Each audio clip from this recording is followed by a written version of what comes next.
et repoussante ces tâches que nos fautes produisent en notre âme.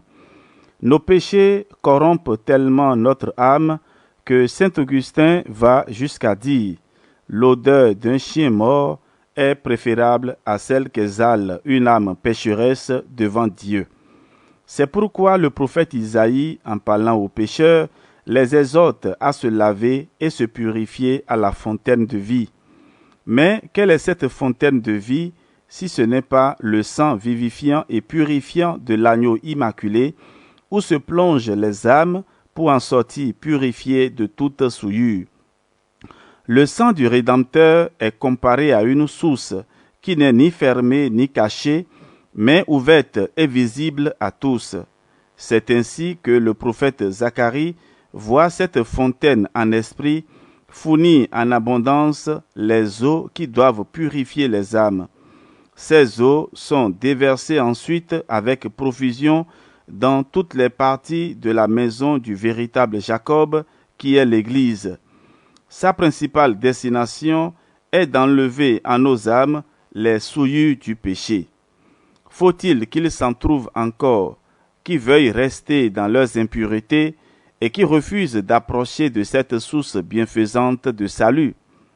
Considérez l'injure que fait le pécheur au sang très précieux de Jésus-Christ lorsqu'il aime mieux vivre dans toute la laideur du péché que de se purifier à cette fontaine de vie.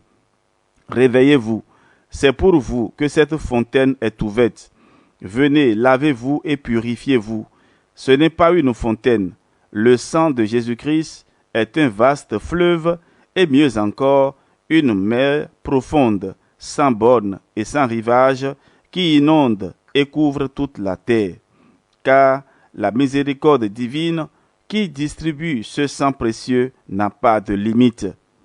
Le Seigneur nous a envoyé 2 fois le déluge, la première fois au temps de Noé, à l'époque de l'inondation universelle de la terre, la seconde fois à l'époque de la plénitude de la grâce.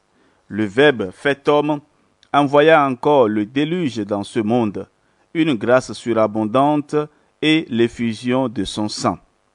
Maintenant, voici l'occasion favorable de précipiter dans cette mer immense la masse de nos péchés. Vous ne pouvez douter de la volonté du Seigneur de les effacer au plus vite, puisqu'il nous a fait entendre par son prophète Michée qu'il jettera toutes nos fautes dans la mer profonde de sa miséricorde.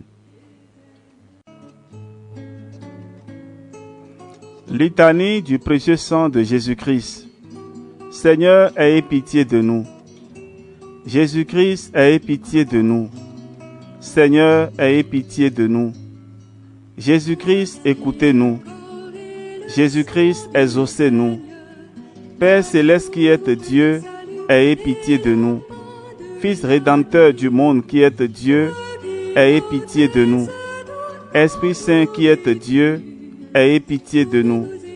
Trinité Sainte qui êtes un seul Dieu, aie pitié de nous. Sang du Christ, Verbe de Dieu fait homme, aie pitié de nous. Sang du Christ, alliance nouvelle et éternelle, aie pitié de nous. Sang du Christ qui coula au jardin des Oliviers, aie pitié de nous. Sang du Christ qui fut versé à la flagellation, aie pitié de nous. Protégés par les mérites de ce précieux sang, des adversités de cette vie, afin que nous puissions jouir éternellement de vos bienfaits dans le ciel. Par Jésus-Christ notre Seigneur. Amen. Au nom du Père, et du Fils, et du Saint-Esprit. Amen.